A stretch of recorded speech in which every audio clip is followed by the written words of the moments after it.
میں سوچ بھی نہیں سکتی تھی کہ مجھے یہ ذلت کا دن بھی دیکھنا پڑے گا۔ رات کے اندھیرے میں میرا بیٹا ایک لڑکی کو اپنے ساتھ لے آیا تھا۔ اماں، یہ آپ کی بہو ہے، میں نے نگین کے ساتھ نکاح کر لیا ہے۔ وہ گھونگھٹ نکالے لڑکی اس کے ساتھ کھڑی تھی۔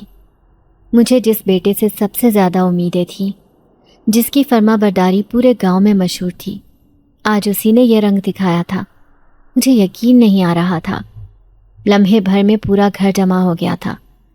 میری بڑی بہوئیں جیسے میرا تمسخر اڑا رہی تھی، لیکن جیسے ہی اس لڑکی نے اپنا چہرہ دکھایا تو ایک لمحے کے لیے میں خاموش ہو گئی۔ چاند کی طرح چمکتا خوبصورت چہرہ، خاص طور پر اس کی کالی سیاہ آنکھیں جو شرم و حیا کے باعث جھکی ہوئی تھی۔ میں دل میں سوچنے لگی، یقیناً اپنے اس حسن سے ہی اس نے میرے بیٹے کو گھائل کیا ہوگا، ورنہ میرا فرما بردار بیٹا، وہ تو میری مرضی کے بغیر کھانا تک نہیں کھاتا تھا۔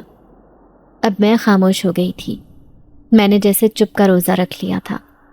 میرا بیٹا اسے لے کر اپنے کمرے میں چلا گیا، جبکہ میری سسکیاں عروج پر تھیں۔ مجھے بہت رونا آ رہا تھا۔ میرا نام فردوس تھا، میری عمر 45 سال تھی، لیکن اولاد کے معاملے میں میرا نصیب بڑا ہی کھوٹا نکلا تھا۔ میرے 3 بیٹے اور ایک ہی بیٹی تھی۔ اپنی بیٹی کی شادی میں نے ایک گاؤں میں کی تھی، جبکہ تینوں بیٹے گاؤں کی زمینوں کو سنبھالتے تھے۔ ایک بڑی حویلی کی مالکن ہونے کے ساتھ ساتھ کئی ایکڑ پر مشتمل زمینیں بھی میرے نام پر تھیں۔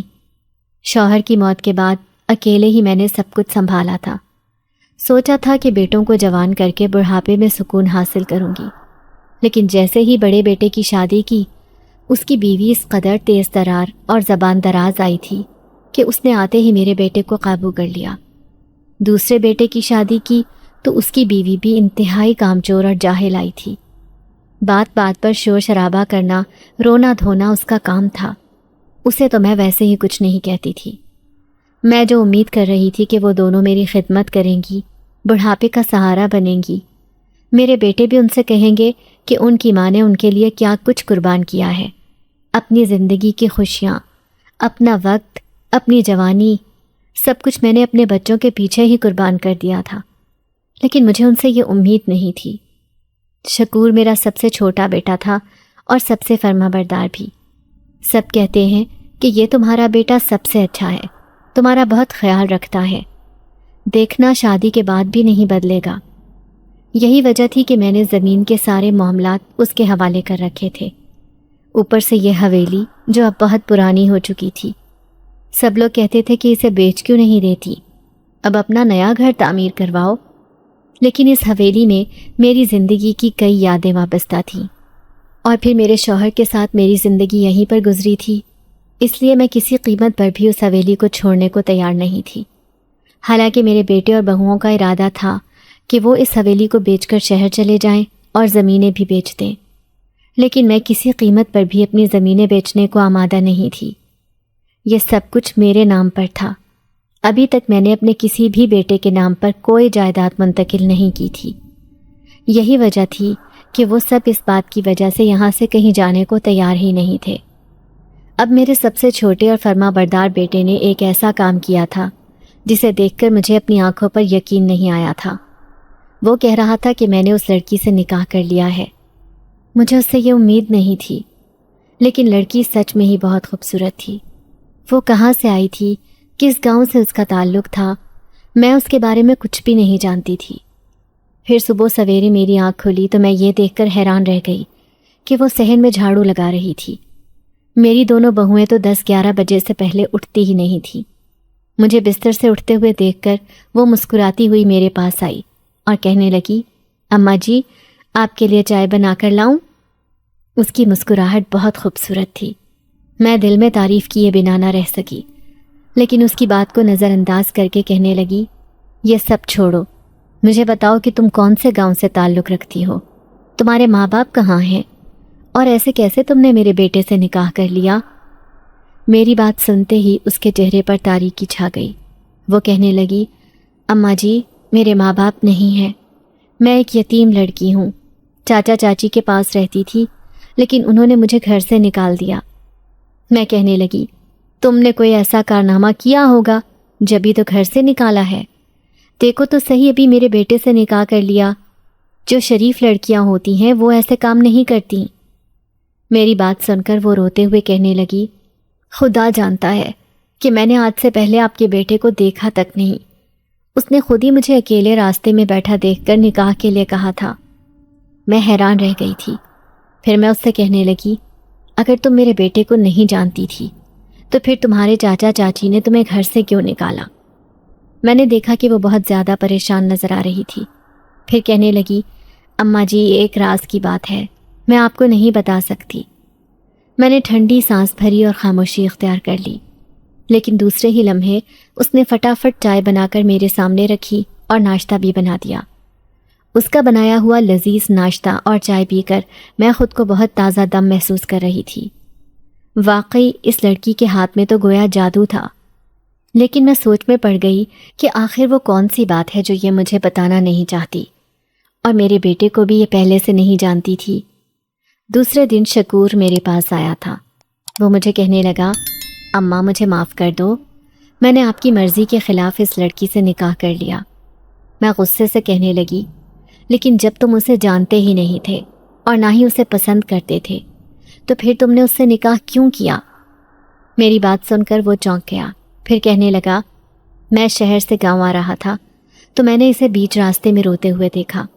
وہ بہت ہی اکیلی اور پریشان لگ رہی تھی۔ جب میں نے اس سے پوچھا تو کہنے لگی کہ میں یتیم ہوں، میرے چاچا چاچی نے مجھے گھر سے نکال دیا ہے۔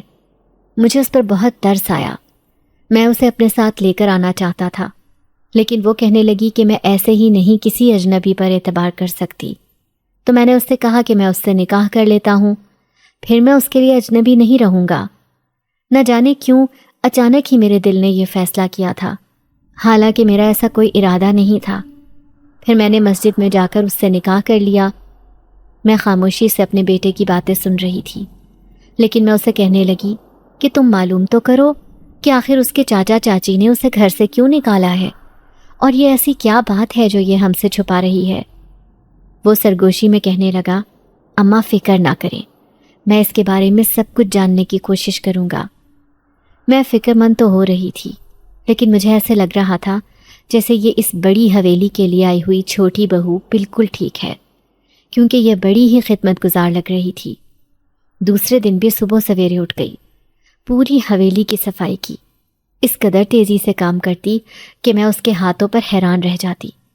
مجھے شروع سے ہی ملازم کے ہاتھوں کا کھانا یا پھر صفائی ستھرائی کرنا پسند نہیں تھا۔ جب تک ہمت رہی میں خود ہی کام کاج کر لیتی تھی۔ پھر بیٹی بھی جوان ہو گئی تھی، لیکن اس کی شادی کے بعد تو میں محتاج ہو کر رہ گئی تھی، اور بہویں آنے کے بعد تو بالکل ہی میری کمر ٹوٹ گئی تھی۔ مجھے ان سے ایسی امید ہی نہیں تھی، لیکن اب ایسے لگ رہا تھا جیسے نگین اس حویلی کے لیے بالکل ٹھیک لڑکی ہے۔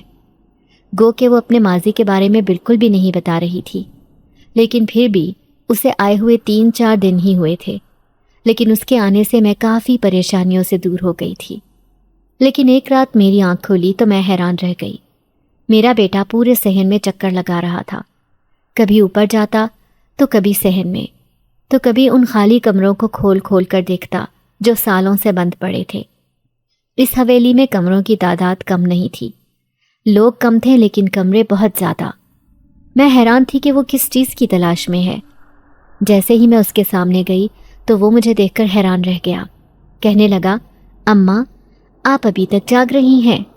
میں حیرت سے کہنے لگی، تم کسے تلاش کر رہے ہو؟ تو وہ پریشانی سے کہنے لگا، نہ جانے نگین کہاں چلی گئی ہے، وہ کمرے میں موجود نہیں ہے۔ یہ سن کر تو مجھے بھی فکر ہونے لگی۔ پھر میں نے پوری حویلی میں تلاش کر لیا، لیکن وہ کہیں نہیں ملی۔ آدھی رات کو بھلا وہ کہاں جا سکتی ہے؟ میں غصے سے کہنے لگی، دیکھا تم نے، پرائی لڑکی پر اعتبار کیا، کیا پتا وہ یہ گھر چھوڑ کر چلی گئی ہو۔ میرے بیٹے نے نفی میں سر ہلایا اور کہنے لگا، نہیں اماں، وہ ایسا نہیں کر سکتی، وہ کہاں یہ گھر چھوڑ کر جائے گی، اس کا کوئی دوسرا ٹھکانہ نہیں ہے۔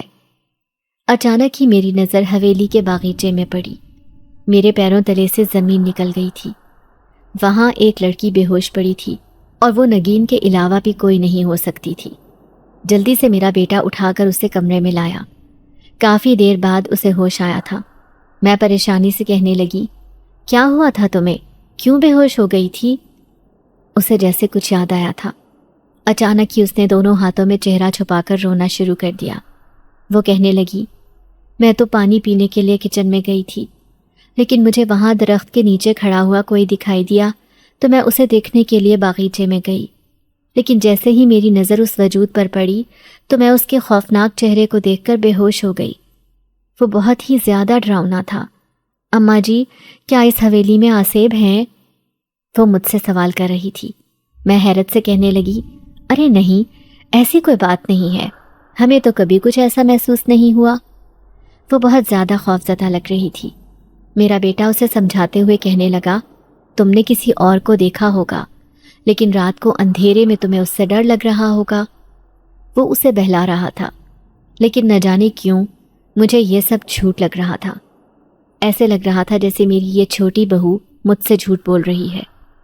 صبح تک وہ بالکل ٹھیک ہو چکی تھی اور حسب معمول گھر کا کام کاج کرتی پھر رہی تھی۔ اب تو میری دونوں بڑی بہوؤں سے بھی اس کی دوستی ہو چکی تھی۔ وہ بھابھی بھابھی کہہ کر ان کا کام کرتی تو وہ خوش نظر آتی، جبکہ میں اسے منع کرتی تھی کہ بلا وجہ کی خدمت گزاری کرنے کی ضرورت نہیں۔ یہ دونوں بڑی ہی آرام طلب اور کام چور عورتیں ہیں، لیکن اس کے اندر تو جیسے ایک نہیں بلکہ 5-6 عورتیں بستی تھیں۔ وہ اتنا کام کرتی کہ مجھے اسے دیکھ کر حیرانی ہوتی تھی۔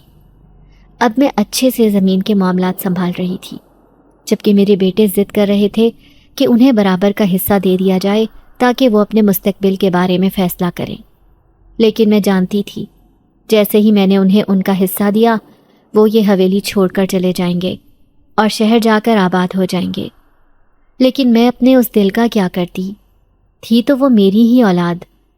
لیکن ایک دن جب میرے دونوں بیٹوں نے مجھ سے لڑائی جھگڑا کیا تو میری چھوٹی بہو کہنے لگی، اماں جی، آپ ان کا حصہ دے دیں اور انہیں الگ کر دیں، اسی میں بھلائی ہے آپ کی۔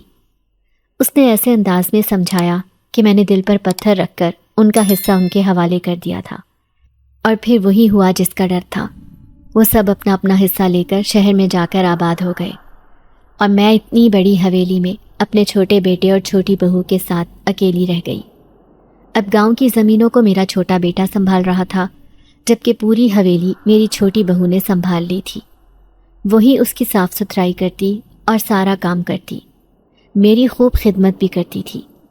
میری زندگی میں جیسے اب کسی چیز کی کوئی کمی نہیں رہی تھی۔ لیکن نہ جانے اسے کیا ہوتا، ہر چاند کی 14 تاریخ کو وہ اسی درخت کے نیچے جا کر بے ہوش ہو جاتی، اور آدھی رات کو ہمیں ایسی ہی حالت میں ملتی تھی۔ میں اس بات کی حقیقت نہیں جان پائی تھی، لیکن میں نے اپنے بیٹے سے کہا تھا کہ وہ اس معاملے کو سلجھائے، جاننے کی کوشش کرے کہ آخر اس کے ساتھ ایسا کیوں ہوتا ہے۔ مجھے یہ بھی نہیں معلوم تھا کہ اس کے چاچا چاچی کون سے گاؤں میں رہتے تھے۔ میں نے 2-3 دفعہ اس سے پوچھنے کی کوشش کی، لیکن پھر میری بات سنتے ہی وہ رونا شروع کر دیتی۔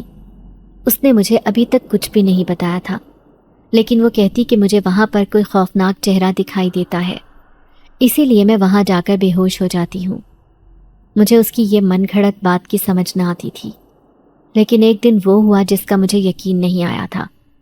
ایک دوسرے گاؤں کی عورت جو میری جاننے والی تھی وہ مجھ سے ملنے آئی، لیکن جیسے ہی اس کی نظر نگین پر پڑی تو وہ حیران رہ گئی۔ اس کے جانے کے بعد وہ کہنے لگی، ارے اس ڈائن کو تو نے اپنے گھر میں کیوں رکھا؟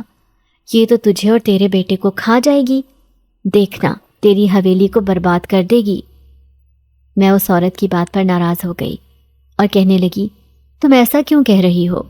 یہ لڑکی تو بہت اچھی ہے، میری چھوٹی بہو بہت خدمت کرتی ہے میری، اس نے تو آ کر مجھے بہت سکھ دیا ہے۔ لیکن وہ میری بات سننے سے پہلے ہی اٹھ کھڑی ہوئی اور کہنے لگی، بہن مجھے تو تم معاف ہی کر دو، لیکن یہ لڑکی بڑی خطرناک ہے، تم نہیں جانتی، اس کے پیچھے ایک لمبی کہانی ہے۔ اگر مجھے معلوم ہوتا کہ اس لڑکی کو تم نے اپنے گھر میں رکھا ہوا ہے تو میں کبھی یہاں نہ آتی۔ میں اسے روکتی رہ گئی، لیکن وہ رکی ہی نہیں اور فوراً ہی گھر سے باہر چلی گئی۔ اب مجھے شدید تشویش ہو رہی تھی۔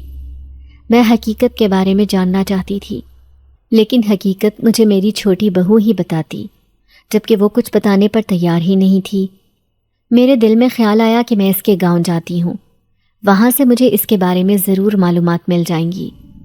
یہی سوچ کر میں اگلے دن اسی گاؤں میں پہنچ گئی تھی جہاں پر وہ میری جاننے والی عورت رہتی تھی۔ جیسے ہی میں اس کے گھر گئی تو اس نے مجھے دیکھ کر ناراضگی کا اظہار کیا۔ وہ مجھے کہنے لگی، ارے فردوس، میں تو تیری بھلائی کے لیے ہی کہہ رہی تھی۔ دیکھو وہ لڑکی یتیم ہے، اپنے چاچا چاچی کے ساتھ رہتی تھی، لیکن اس کے چاچا چاچی نے اسے اس گھر سے نکال دیا، تو تم نے اسے اپنے گھر میں کیوں جگہ دی؟ میں عاجزی سے اسے کہنے لگی، میں کیا کرتی بانو، میرے بیٹے نے اس سے نکاح کر لیا تھا، اب وہ میری بہو بن چکی ہے۔ تو وہ کانوں کو ہاتھ لگاتے ہوئے کہنے لگی، توبہ توبہ، ایسی چلتر باز لڑکی ہے یہ، اور تم نے اسے اپنی بہو بنا لیا۔ یقیناً تمہارے بیٹے کے اوپر بھی اس نے کوئی جادو کر دیا ہوگا، جبھی تو تمہارا بیٹا اس کے جال میں پھنس گیا، ورنہ یہاں تو اس لڑکی کا نام سنتے ہی لوگ کانوں کو ہاتھ لگاتے ہیں۔ وہ لڑکی نہیں بلکہ ایک ڈائن ہے۔ چلو میں تمہیں اس کے چاچا چاچی کے گھر لے کر چلتی ہوں۔ اب میں اس کے گھر آ گئی تھی جہاں پر نگین نے اپنی زندگی کا اچھا خاصا حصہ گزارا تھا۔ پھر بانو ان سے کہنے لگی کہ وہ لڑکی جسے تم نے اپنے گھر سے نکالا تھا وہ اس کی بہو بن چکی ہے۔ یہ سن کر اس کی چاچی نے تعجب کا اظہار کیا اور کہنے لگی، حیرت کی بات ہے، پھر اسے تم نے کیسے برداشت کر لیا؟ دیکھو وہ لڑکی بہت خطرناک ہے، اب اگر اس نے تمہارے ساتھ کچھ بھی برا کیا یا اچھا کیا، ہم ذمہ دار نہیں ہوں گے۔ میں ان سے کہنے لگی، ٹھیک ہے، میں یہ سارا معاملہ خود ہی سنبھال لوں گی، لیکن آپ مجھے بتائیں تو صحیح کہ آخر اس کے ساتھ کیا معاملہ ہے۔ جب تک مجھے پتہ نہیں چلے گا میں کیسے اس کے شر سے بچ پاؤں گی؟ اس کے چاچا چاچی ایک دوسرے کی طرف دیکھ رہے تھے۔ چاچی کہنے لگی، وہ بات ایسی ہے جسے سن کر تم بھی اسے اپنے گھر سے نکال دو گی۔ دراصل اس نے 7 جنات کو اپنے قابو میں کر رکھا ہے۔ وہ ان جنات کے ذریعے کسی کو بھی کچھ بھی کر سکتی ہے۔ جو کوئی بھی اسے تنگ کرے گا وہ اس سے بدلہ لیے بغیر نہیں رہ پاتی۔ وہ بڑی ہی خطرناک ہے۔ مجھے یہ بات بڑی عجیب لگی تھی۔ میں نے تو آج تک نگین کے اندر کوئی ایسی چیز محسوس نہیں کی تھی۔ ہاں لیکن ایک بات عجیب ضرور تھی، اور وہ تھی کہ وہ ہر چاند کی 14 تاریخ کو بے ہوش ہو جاتی تھی۔ میں خاموشی سے ان کی باتیں سن رہی تھی۔ پھر میں ان سے کہنے لگی، ایسا کب آپ کو پتہ چلا تھا؟ تو اس کی چاچی کہنے لگی، جیسے جیسے وہ جوان ہونے لگی مجھے معلوم ہو گیا کہ وہ اکیلی نہیں ہے بلکہ اس کے ساتھ کوئی ہے۔ گاؤں میں کوئی بھی اسے تنگ کرتا تھا یا میں ہی کبھی اسے سخت سست سنا دیتی تھی، وہ بھی کام کی وجہ سے، تو وہ مجھ سے بدلہ لیے بنا نہیں رہتی تھی۔ میرے 4 بچے ہیں لیکن وہ چاروں اس سے بہت ڈرتے تھے۔ گاؤں کا بچہ بچہ جانتا ہے کہ اس پر جنات عاشق ہیں جو اس کا بدلہ لینے کے لیے اس پورے گاؤں کے لوگوں کو تنگ کرتے ہیں۔ وہ جو کوئی بھی اس کے ساتھ کچھ غلط کرتے ہیں۔ اب تمہیں کیا بتاؤں، اس کی ایک سہیلی تھی کلثوم۔ ایک دن دونوں ساتھ کپڑے دھونے گئی نہر پر، تو کلثوم نے اس سے کسی بات پر لڑائی کر لی، لیکن اگلے ہی دن کلثوم کی منگنی ٹوٹ گئی۔ سب کہہ رہے تھے کہ یہ سب کچھ نگین نے کروایا ہے، وہ بھی ان جنات کے ذریعے، کیونکہ اس کی منگنی کو 5 سال ہو گئے تھے۔ کلثوم نے فوراً ہی نگین سے معافی مانگ لی اور اس کی منتیں کرتے ہوئے کہنے لگی کہ وہ اس کے ساتھ ایسا نہ کرے، لیکن اس نے ایک نہ مانی اور کہنے لگی کہ مجھے ستانے کا یہی انجام ہے۔ اب تمہیں کیا بتاؤں، میرے بچوں کے ساتھ بھی بہت چھوٹی چھوٹی باتوں پر بڑے بڑے بدلے لیتی تھی۔ اس نے جنات کے ذریعے بہت سے لوگوں کو ستایا ہے۔ بس یوں سمجھو کہ اس کے اندر ایک طاقت ہے، وہ بھی جنات کی، جس کے ذریعے وہ بڑے بڑے کام کر لیتی ہے۔ اب تم خود ہی بتاؤ، تمہارا بیٹا جو اسے جانتا تک نہیں تھا، اس نے کیسے اس سے نکاح کر لیا؟ اسی وجہ سے، کیونکہ اس نے یہ سب ایک پلان بنا کر کیا ہوگا، کیونکہ میں نے اسے گھر سے نکال دیا تھا۔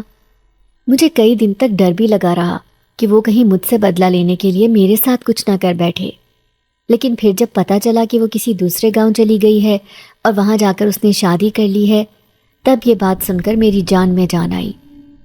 اس کی چاچی نے مجھے سب کچھ بتا دیا تھا، اور اب مجھے اس چالاک لڑکی پر غصہ آ رہا تھا۔ اس نے کیسے مجھے اور میرے بیٹے کو بے وقوف بنا رکھا تھا، پلاننگ کر کے کیسے میرے دونوں بڑے بیٹوں اور بہوؤں کو گھر سے نکال دیا اور خود عیش سے بڑی حویلی کی مالکن بن گئی۔ اب میں ایک نئے خوف کا شکار ہو کر حویلی میں جا رہی تھی۔ مجھے اس کے بارے میں سب کچھ پتہ چل گیا تھا جو اس قدر معصوم نظر آتی تھی، لیکن آہستہ آہستہ اس نے ہر چیز پر اپنا قبضہ کر لیا تھا۔ جو چیزیں میں نے اپنی بڑی بہوؤں کو نہیں دی تھی وہ میں نے صرف 1-2 مہینے میں ہی سب کچھ اس کے حوالے کر دیا تھا۔ یقیناً اس نے ہمارے گھر پر بھی جنات کو بسا دیا ہے۔ اب میں یہ سوچ کر خوفزدہ تھی کہ میری بڑی حویلی تو بہت بڑی تھی، اگر ایسا کچھ ہو گیا تو وہاں رہنا تو بہت ہی مشکل ہو جائے گا۔ مجھے ابھی خاموش رہنا ہے اور خاموشی سے اس لڑکی کا جائزہ لینا ہے۔ دل میں ہزاروں فکر لیے میں واپس بڑی حویلی آ گئی تھی۔ جیسے ہی جا کر اپنے تخت پر بیٹھی، فوراً ہی میری چھوٹی بہو میرے پاس آئی اور فکر مندی سے کہنے لگی، اماں جی آپ کہاں گئی تھیں؟ بہت تھک گئی ہوں گی، میں آپ کے لیے چائے بنا کر لاتی ہوں۔ مجھے اس کی مسکراہٹ مصنوعی لگی تھی۔ اب میں نے اس پر نظر رکھنا شروع کر دی تھی، لیکن ایک بات محسوس کر کے میرے پیروں تلے سے زمین نکل گئی تھی۔ اس نے حویلی کے 7 کمروں پر تالے لگا دیے تھے، جبکہ باقی سارے کمرے کھلے ہوئے تھے۔ میں اس سے کہنے لگی، تم نے ان کمروں کو کیوں بند کیا ہے؟ میرے لہجے میں غصہ تھا، تو وہ کہنے لگی، اس لیے کہ میں نے انہیں صاف ستھرا کر کے رکھ دیا ہے تاکہ کوئی مہمان وغیرہ آئے تو وہ ان میں قیام کر سکے، اور ہماری ضرورت کے لیے تو یہ 3-4 کمرے ہی بہت ہیں جو نچلی منزل پر ہیں۔ اس نے مجھے لاجواب کر دیا تھا، لیکن مجھے پورا یقین تھا کہ وہ جس مقصد سے یہاں آئی ہے وہ مقصد حاصل کر کے رہے گی۔ وہ میرے بیٹے اور مجھے بھی اس حویلی سے نکال کر ان 7 جنات کے ساتھ اس حویلی میں آباد ہو جائے گی۔ ایسی ہی باتیں میرے ذہن میں آ رہی تھیں۔ اب میں بڑی پریشان رہنے لگی تھی، کسی طرح بھی اپنے بیٹے کا پیچھا اس چالاک لڑکی سے چھڑانا چاہتی تھی۔ گاؤں والے صحیح کہتے ہیں، یہ لڑکی نہیں بلکہ ڈائن ہے۔ دیکھو تو صحیح اس نے سب کچھ کیسے اپنے ہاتھوں میں کر لیا ہے، اور تو اور میرے باقی بیٹے اور بہوؤں کو بھی اس حویلی سے نکال دیا۔ پھر آج جمعرات کا دن تھا جب وہ میرے پاس آئی اور کہنے لگی، اماں جی آج ہمیں نیاز بنانی چاہیے، آج آپ کی فصل میں بہت زیادہ فائدہ بھی ہوا ہے، اس لیے میں سوچ رہی ہوں کہ بہت ساری نیاز بنا کر گاؤں میں بانٹتے ہیں۔ میں کہنے لگی، نہیں، جب فصل ساری لوگ خرید کر لے جائیں گے پھر پتہ چلے گا کہ فائدہ ہوا ہے یا نقصان، اس لیے ابھی ایسا کچھ کرنے کی ضرورت نہیں۔ میں نے اسے ٹال دیا تھا، حالانکہ دل سے تو میں بھی چاہ رہی تھی کہ میں کچھ نیاز وغیرہ بنا کر گاؤں کے لوگوں میں تقسیم کروں، کیونکہ میرے گھر کے حالات باقی گاؤں کے لوگوں کی نسبت بہت اچھے تھے، لیکن مجھے اس کی بات نہیں ماننی تھی۔ یہی سوچ کر میں نے اس کی بات سے انکار کر دیا تھا، لیکن اگلے دن میرے ہوش اڑ گئے تھے، کیونکہ جہاں پر فصل رکھی تھی وہاں پر نہ جانے کیسے خود بخود آگ لگ گئی تھی اور آدھی سے زیادہ فصل تباہ ہو گئی۔ مجھے اس نقصان کا اندازہ نہیں تھا، میں شدید صدمے کی کیفیت میں تھی۔ تبھی وہ آ کر کہنے لگی، ماں جی میں جب ہی کہہ رہی تھی کہ آپ صدقہ دیں، صدقہ تو کئی بری بلاؤں کو ٹال دیتا ہے، آپ نے میری بات نہیں مانی۔ میں غصے سے چیختے ہوئے کہنے لگی، سب سے بڑی بلا تو تم ہو جس نے میری حویلی کی خوشیوں کو کھا لیا۔ تم یہاں قبضہ کرنے آئی تھی، میں جانتی ہوں، تم ایک آسیب زدہ لڑکی ہو، تم چلی جاؤ یہاں سے، میرے بیٹے کی زندگی سے۔ میرے یوں چیخنے چلانے پر وہ حیران رہ گئی تھی۔ وہ کہنے لگی، ایسا آپ سے کس نے کہا ہے کہ میں ایک آسیب زدہ لڑکی ہوں؟ میں بلا نہیں بلکہ میں تو ایک بدقسمت لڑکی ہوں۔ میں کہنے لگی کہ میں نے تمہارے بارے میں سب کچھ پتہ لگا لیا ہے، میں تمہارے گاؤں گئی تھی، تمہارے چاچا چاچی کے پاس، انہوں نے مجھے بتایا ہے کہ تم کیسی لڑکی ہو۔ ابھی میں اسے یہ سب باتیں بتا ہی رہی تھی کہ اچانک میرا بیٹا آ گیا۔ وہ حیران ہو کر کہنے لگا، اماں کیا ہوا، آپ کیوں چیخ رہی ہیں نگین کے اوپر؟ میں نے غصے سے اپنے بیٹے سے کہا، اس کی معصوم صورت کے پیچھے نہ جاؤ، یہ بہت چالاک لڑکی ہے، یہ لڑکی آسیب زدہ ہے، اپنے ساتھ ساتھ جنات کو بھی لے کر آئی ہے اس حویلی میں، پوری حویلی پر ان کا قبضہ ہو گیا ہے، تم اس کی باتوں میں نہ آؤ، اسے گھر سے نکال دو۔ تبھی میرا بیٹا غصے سے کہنے لگا، ایسا الزام نہ لگائیں اس بیچاری کے اوپر، اس نے اپنی زندگی میں بہت سی تلخیاں برداشت کی ہیں، میں چاہتا ہوں کہ اب صرف اس کی زندگی میں خوشیاں ہی خوشیاں ہوں۔ اس نے مجھے خاموش کروا دیا تھا، لیکن میں نے دیکھا کہ نگین آنسوؤں سے رو رہی تھی۔ وہ خاموشی سے اٹھ کر کمرے میں چلی گئی، لیکن اگلے دن جو ہوا تھا اس نے سچ میں ہی مجھے پریشان کر دیا تھا، کیونکہ نگین اپنے کمرے میں نہیں تھی۔ میرا بیٹا پاگلوں کی طرح اسے تلاش کرتا پھر رہا تھا۔ پھر وہ میرے پاس آ کر کہنے لگا، دیکھا اماں، آپ نے اسے کہا تھا نا کہ یہ حویلی چھوڑ کر چلی جائے، چلی گئی ہے وہ یہاں سے ہمیشہ کے لیے، یہ دیکھیں وہ یہ خط چھوڑ کر گئی ہے۔ میں نے دھندلائی نظروں سے اس خط کو دیکھا اور پھر اس ٹوٹی پھوٹی اردو کو پڑھنے لگی۔ شکور اور اماں جی، مجھے معاف کر دیں آپ نے مجھ پر جو الزام لگائے ہیں ان کی تردید تو نہیں کر سکتی اور نہ ہی تصدیق کروں گی، کیونکہ وہ سب جھوٹ ہے جو کچھ میرے چاچا اور چاچی نے آپ سے کہا ہے۔ انہوں نے وہ سب کچھ گاؤں میں پھیلا دیا تھا، یہی وجہ تھی کہ گاؤں کے لوگ بھی مجھ سے نفرت کرنے لگے تھے۔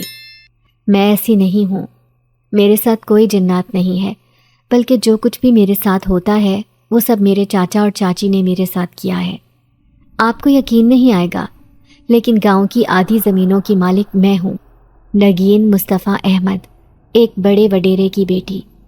لیکن جب اچانک ہی ایک حادثے میں میرے ماں باپ کا انتقال ہو گیا، میں اس وقت صرف 10 سال کی تھی۔ چاچا چاچی نے مجھے پالنا شروع کیا، لیکن ان کے اپنے 4 بچے تھے۔ ان کی نظر اس جائیداد پر تھی جو میرے نام پر تھی، کیونکہ میری پیدائش پر ہی میرے بابا نے وہ ساری دولت میرے نام کر دی تھی۔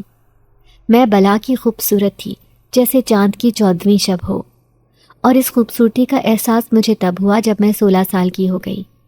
گاؤں میں سب لوگ میری تعریف کیا کرتے تھے، سب جانتے تھے کہ یہ ساری زمینیں میرے نام پر ہیں اور میں ان کی اکلوتی وارث ہوں۔ لیکن میرے چاچا چاچی یہ سب کچھ ہتھیانا چاہتے تھے، اور ان کے لیے یہ سب کچھ حاصل کرنا بہت مشکل تھا۔ انہیں پہلے مجھے راستے سے ہٹانا پڑتا، پھر آہستہ آہستہ انہوں نے میرے ساتھ نہ جانے کیا کرنا شروع کیا۔ چاچا آدھی رات کو مجھے اپنے ساتھ ایک قبرستان میں لے جاتے۔ وہاں پر ایک بوڑھا سا آدمی بیٹھا ہوتا جو دیکھنے میں شیطان فطرت لگتا تھا۔ مجھے غصہ آتا کہ چاچا مجھے یہاں کیوں لے کر آتے ہیں۔ 1 گھنٹے تک میں اس کے سامنے بیٹھی رہتی اور پھر چاچا مجھے گھر لے آتے تھے۔ میں نہیں جانتی تھی کہ وہ میرے ساتھ کیا کرنا چاہتے ہیں، لیکن کئی دنوں تک میرے ساتھ ایسا ہی ہوتا رہا۔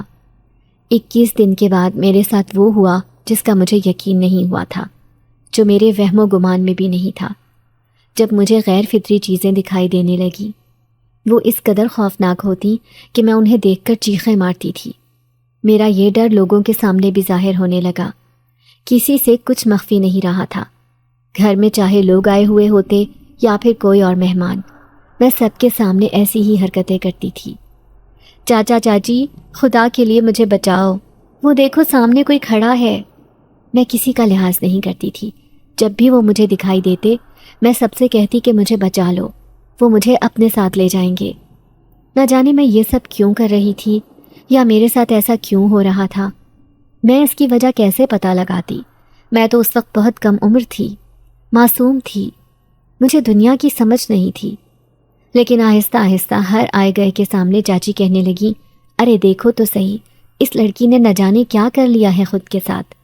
کہتی ہے کہ مجھے جنات دکھائی دیتے ہیں۔ اب لوگ مجھ سے خوف کھانے لگے تھے۔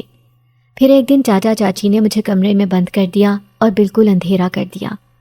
میری نفسیاتی حالت بالکل خراب ہو گئی تھی، کیونکہ مجھے اندھیرے میں سائے سے دکھائی دے رہے تھے۔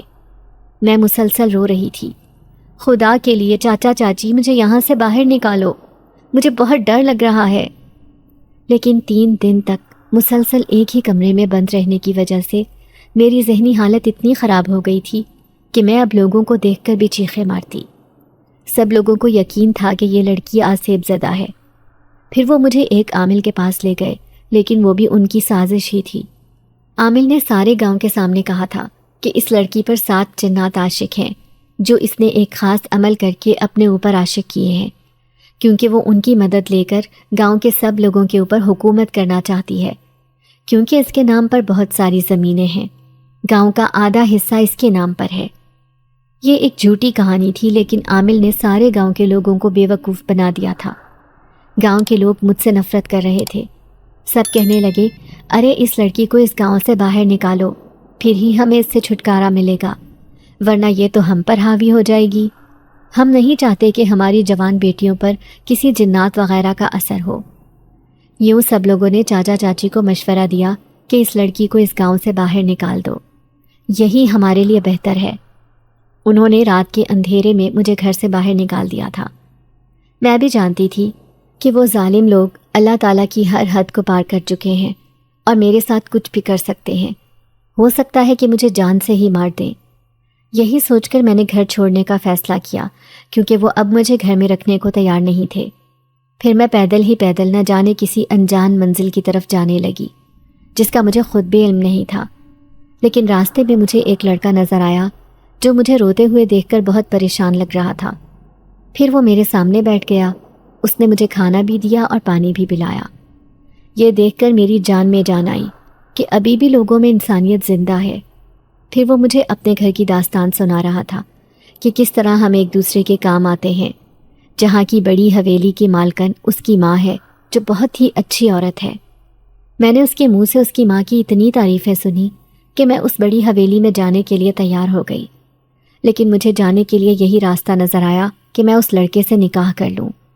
وہ مجھے اپنے ساتھ لے کر جانا چاہتا تھا کیونکہ اس کا کہنا تھا کہ اس ویران جگہ پر مجھے کوئی بھی نقصان پہنچا سکتا ہے۔ پھر میں نے دل مضبوط کر کے اس کے سامنے ایک شرط رکھی۔ سامنے ہی ایک مسجد تھی، اس نے مجھ سے وہاں پر نکاح کر لیا۔ میری خوش نصیبی عروج پر تھی۔ میں نے سوچ لیا تھا کہ جا کر اس بڑی حویلی کی مالکن کی اتنی خدمت کروں گی کہ وہ مجھ سے خوش ہو جائے گی۔ لیکن نکاح کرنے کے بعد وہ عمل جو چاچا چاچی نے مجھ پر کروایا تھا اس کا اثر الٹا ہونا شروع ہو گیا۔ اب وہ جنات جو مجھے ہر جگہ دکھائی دیتے تھے وہ صرف چاند کی 14 تاریخ کو نظر آتے۔ وہ ساتوں کے ساتوں مل کر مجھے زبردستی اپنے ساتھ لے جانے کی کوشش کرتے، لیکن میں ان کے سامنے بے ہوشی کا ناٹک کرتی اور وہیں پر گر جاتی۔ یوں وہ وہاں سے غائب ہو جاتے تھے۔ لیکن آج اماں جی نے مجھے جو کچھ بھی کیا، مجھے اتنا ذلیل کیا کہ میرا دل دکھ سے بھر گیا۔ اس لیے میں یہ حویلی چھوڑ کر جا رہی ہوں، کبھی نہ واپس آنے کے لیے۔ میں تو آپ کی ایک خدمت گزار بہو بننا چاہتی تھی۔ میں چاہتی تھی کہ میں آپ کو ہمیشہ سکھ دوں، کیونکہ آپ نے اپنی زندگی میں بہت سے دکھوں کا سامنا کیا ہے، لیکن میں نہیں جانتی تھی کہ آپ لوگوں کی باتوں میں آ کر مجھ سے وہی سلوک کریں گی جو گاؤں کے لوگوں نے میرے ساتھ کیا تھا۔ اور شکور آپ بھی مجھے تلاش کرنے کی کوشش نہ کرنا، کیونکہ آپ کی ماں مجھے اپنی بڑی حویلی میں رکھنے پر راضی نہیں ہے۔ جب اماں جی کی رضامندی نہیں تو میں بھی یہاں نہیں رہ سکتی۔ فقط ایک یتیم اور بے آسرا لڑکی جس کا اس دنیا میں آپ دونوں کے سوا کوئی بھی نہیں۔ اس سے آگے خط کی تحریر ختم ہو چکی تھی، لیکن میں جہاں تھی وہیں پر بیٹھی رہ گئی۔ اتنی لمبی داستان اور اس قدر بھیانک۔ میں نے دونوں ہاتھوں میں اپنا سر تھام لیا تھا۔ میں نے اس کے ساتھ یہ سب کیوں کیا؟ کاش میں ایسا نہ کرتی، میں لوگوں کی باتوں میں نہ آتی۔ یقیناً وہ سچی تھی، اس کا ایک ایک لفظ سچائی پر مبنی تھا۔ میں دیکھ سکتی تھی کہ اس نے رات کی تاریکی میں بیٹھ کر یہ خط لکھا ہوگا۔ جگہ جگہ پر اس خط پر آنسوؤں کے نشان تھے۔ میرا دل بے قرار ہونے لگا۔ میں اسے دوبارہ اس حویلی میں دیکھنا چاہتی تھی، جبکہ میرا بیٹا تو رو رہا تھا۔ وہ اس سے سچی محبت کرنے لگا تھا۔ پھر روتے ہوئے وہ کہنے لگا، اماں جی اب میں اسے کہاں تلاش کروں؟ وہ نہ جانے کہاں چلی گئی ہے۔ میں بھی پریشان سی ہو گئی۔ میں اپنے بیٹے سے کہنے لگی، گاڑی نکالو، مجھے ابھی اور اسی وقت وہیں جانا ہے، اسی مسجد میں جہاں پر تمہارا نکاح ہوا تھا۔ نہ جانے کیوں ایسے لگا تھا جیسے وہ وہیں پر ہوگی۔ میرا بیٹا کہنے لگا، آپ کو کیسے پتا کہ نگین وہاں پر ہوگی؟ کیا آپ کو کسی جنات نے بتایا ہے؟ وہ مجھ پر طنز کر رہا تھا۔ میں اسے سمجھاتے ہوئے کہنے لگی، یہی سمجھ لو، لیکن ابھی ہمارا اسے تلاش کرنا بہت ضروری ہے۔ بڑی مشکل سے ہم اس مسجد تک پہنچے تھے، لیکن میں نے اس مسجد کی داستان سن لی تھی۔ یہ مسجد ایک رات میں خود بخود کیسے آباد ہوئی تھی، کیسے تعمیر ہوئی تھی۔ میں اس کی کہانی جو پچھلے 20 سال پرانی تھی سب کچھ اچھی طرح جانتی تھی۔ میں جانتی تھی کہ وہ یہاں پر بالکل محفوظ ہوگی، اور پھر میری سوچی ہوئی بات سچ ثابت ہوئی۔ وہ سامنے ہی بیٹھی تھی گھٹنوں میں منہ چھپا کر، لیکن اس کی آنکھوں میں آنسو تھے۔ اسے یقین نہیں آ رہا تھا کہ ہم دونوں اس کی تلاش میں یہاں تک پہنچ جائیں گے۔ میں اسے کہنے لگی، گھر چلو بیٹی، میں تمہیں لینے آئی ہوں، مجھے معاف کر دو، میں نے تم پر شک کیا۔ میں نے اس کے سامنے ہاتھ جوڑ دیے تھے۔ وہ آنسوؤں سے مسکراتے ہوئے کہنے لگی، میں جانتی ہوں ایک یتیم لڑکی کے لیے زندگی گزارنا بہت مشکل ہوتا ہے۔ میں نے تو اپنی زندگی شروع سے ہی ایسے گزاری ہے، لیکن اب میں سب کچھ بھول چکی تھی۔ پر میں یہ بھی جانتی ہوں کہ ماضی اتنی جلدی پیچھا نہیں چھوڑتا، کہیں نہ کہیں آپ کے سامنے آ جاتا ہے۔ مجھے معاف کر دیں، اگر میں آپ کو پہلے ہی سب سچائی بتا دیتی تو اس قدر غلط فہمی آپ کے دل میں پیدا ہی نہ ہوتی۔ میں اسے کہنے لگی، جو ہوا سو ہوا، اب تم میرے ساتھ چلو، اب تم میری بہو ہو۔ یہ سن کر وہ خوش نظر آ رہی تھی۔ شکور بھی اس کی منتیں کرتے ہوئے کہنے لگا، تم میری بیوی ہو، مجھے زندگی میں صرف ایک لڑکی سے محبت ہوئی ہے اور وہ تم ہو۔ اب تم ہی ہماری بڑی حویلی کی مالکن ہو۔ میں بھی اسے کہنے لگی، ہاں، تم نے جتنی میری خدمت کی ہے میرا دل جیت لیا، اب مجھے کسی اور کی ضرورت نہیں۔ میں اور میرا بیٹا خوشی خوشی اسے گھر لے آئے تھے اور صبح کا سورج بڑا ہی روشن اور خوبصورت طلوع ہوا تھا۔ معمول کے مطابق لوگ میرے پاس آ جا رہے تھے اور میری چھوٹی بہو پوری حویلی میں کام کاج کرتی پھر رہی تھی۔ مجھے یقین تھا کہ میں غلطی پر تھی۔ جو کچھ بھی اس کے ساتھ ہوا تھا یہ سب اس کے چاچا چاچی کا کیا دھرا تھا۔ پھر ایک دن میں اسے کہنے لگی، آخر تم اپنی ساری دولت کیوں نہیں حاصل کر لیتی؟ انہوں نے تمہارے ساتھ اتنا سب کچھ کیا اور وہ تمہاری جائیداد کے مالک بھی بن بیٹھے۔ وہ اداسی سے مسکرا کر کہنے لگی، کاش وہ مجھ سے ایک دفعہ ایسے ہی سب کچھ مانگ لیتے، میں خوشی خوشی وہ سب چیزیں ان کے حوالے کر دیتی، لیکن انہوں نے تو مجھے پاگل ثابت کرنے میں کوئی کسر نہیں چھوڑی۔ جب لوگوں کی نفرت آپ کے سامنے آتی ہے تو شاید آپ اپنی زندگی گزارنے کے قابل بھی نہیں رہتے، اور یہی سب کچھ میرے ساتھ ہوا ہے۔ اس کے لیے اپنے ماضی کو بھلانا اتنا مشکل نہیں تھا، لیکن میں اسے مسکراتے ہوئے کہنے لگی، اب تم ہی میری ساری جائیداد کی مالک ہو، اس لیے تمہیں اپنے لیے پریشان ہونے کی ضرورت نہیں۔ میں نے اور میرے بیٹے نے خوشی خوشی اسے اپنی زندگی میں قبول کر لیا تھا، لیکن میں نہیں جانتی تھی کہ ابھی میرے سامنے ایک عجیب انکشاف آئے گا۔ پھر اس رات جب میری آنکھ کھلی تو میں نے اسے اس درخت کے نیچے بیٹھے ہوئے دیکھا۔ میں حیران رہ گئی، وہ ہنس ہنس کر کسی سے باتیں کر رہی تھی۔ مجھے اسے دیکھ کر خوف محسوس ہوا، لیکن صبح جب وہ اٹھی تو معمول کے مطابق کام کر رہی تھی۔ لیکن میرے دل میں غلط فہمی آ چکی تھی۔ ایک بار پھر میں اس کے اوپر شک کر رہی تھی۔ اس لیے اپنے دل سے شک نکالنے کے لیے میں اس سے کہنے لگی، میں نے رات کو تمہیں وہاں پر بیٹھے ہوئے دیکھا تھا، سچ بتاؤ کہ تم کس سے باتیں کر رہی تھی؟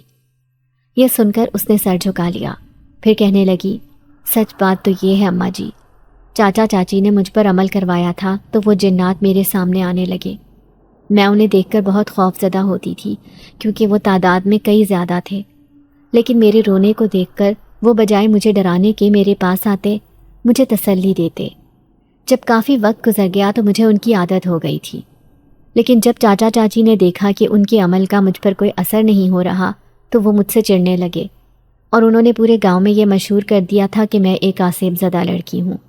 حالانکہ ایسی بات نہیں تھی، وہ خود ہی ان جنات کو میرے سامنے لے کر آئے تھے، مجھے خوف زدہ کرنے کے لیے، مجھے پاگل کرنے کے لیے، لیکن وہ جنات میرا ساتھ دینے لگے۔ یہی وجہ تھی کہ اب مجھے ان سے ڈر نہیں لگتا تھا۔ میں اپنے دکھ سکھ انہیں بتانے لگی تھی۔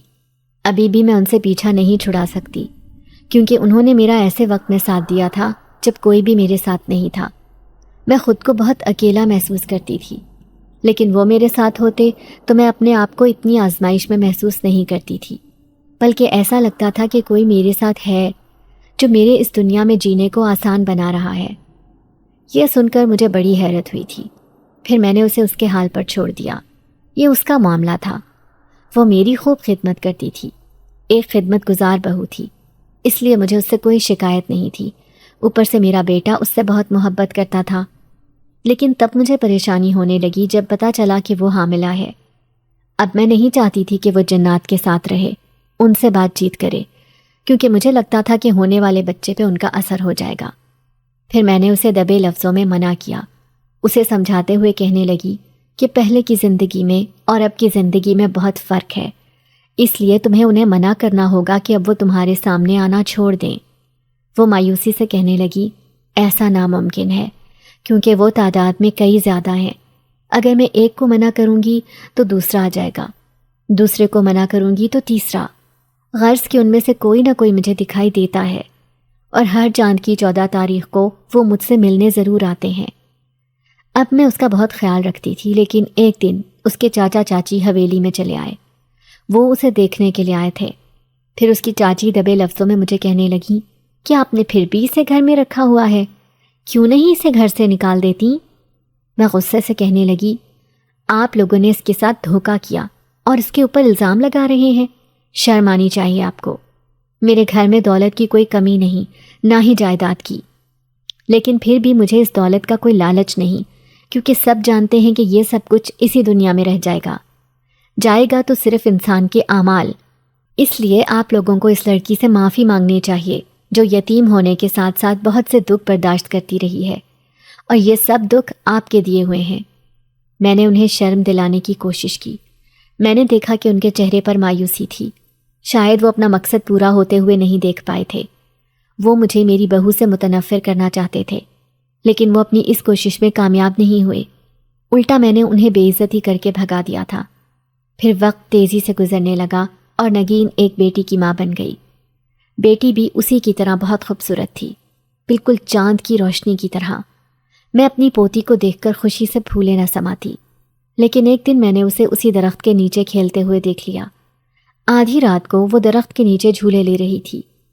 یہ دیکھ کر میں سخت خوفزدہ ہو گئی، جبکہ پوری حویلی میں سناٹے کا راج تھا۔ میں ڈر گئی تھی کہ اس کے ساتھ وہی معاملات تو نہیں جو اس کی ماں کے ساتھ ہے۔ میں نے دوسرے دن نگین کو یہ بات بتائی تو وہ بھی سن کر رونے لگی۔ روتے ہوئے کہنے لگی، میں نہیں چاہتی تھی کہ میری بیٹی کے ساتھ وہ سب کچھ ہو جو میں نے برداشت کیا ہے۔ میں اسے کہنے لگی کہ اب وقت آ گیا ہے کہ ہم اس حویلی کو بیچ کر شہر میں چلے جاتے ہیں۔ ویسے بھی اب پرانا دور نہیں رہا، ہم اپنے شہر میں جا کر نئی زندگی گزاریں گے۔ میں ہمیشہ تمہارے ساتھ رہوں گی بیٹی، میں اسے دلاسے دے رہی تھی۔ تو وہ کہنے لگی، یہ حویلی آپ کی نشانی ہے، آپ کے لیے اسے بیچنا بہت مشکل ہوگا۔ میں کہنے لگی کہ میں اپنی پوتی اور بیٹے کے لیے کچھ بھی کر سکتی ہوں۔ پھر یہ حویلی کیا، میں اپنی پوری ساری جائیداد بھی ان کے لیے قربان کر سکتی ہوں۔ یوں میں نے اپنے فیصلے پر مہر ثبت کر دی، اور پھر اس حویلی کو بیچ کر ہم اپنے شہر منتقل ہو گئے۔ لیکن میں اپنی پوتی پر خاص نظر رکھتی۔ میں نہیں چاہتی تھی کہ جو کچھ اس کی ماں کے ساتھ ہوا ہے وہ اس کے ساتھ ہو۔ میں نہیں جانتی تھی کہ نگین کو ابھی بھی وہ نظر آتے ہیں یا نہیں، لیکن مجھے اتنا یقین تھا کہ میری پوتی کو وہ ضرور دکھائی دیتے ہیں۔ پھر وہ دھیرے دھیرے بڑی ہو رہی تھی۔ اب مجھے اس کی فکر ہونے لگی، لیکن یہ یقین تھا کہ وہ اسے کوئی نقصان نہیں پہنچائیں گے، جس طرح انہوں نے اس کی ماں کو کوئی نقصان نہیں پہنچایا تھا۔ میں جو چاہتی تھی کہ میرا بڑھاپا بہت اچھا گزرے، یہ خواب میرا پورا ہو گیا تھا۔ نگین کی صورت میں مجھے ایک اچھی بہو مل گئی تھی، جس نے میری خدمت کر کے میرا دل جیت لیا تھا۔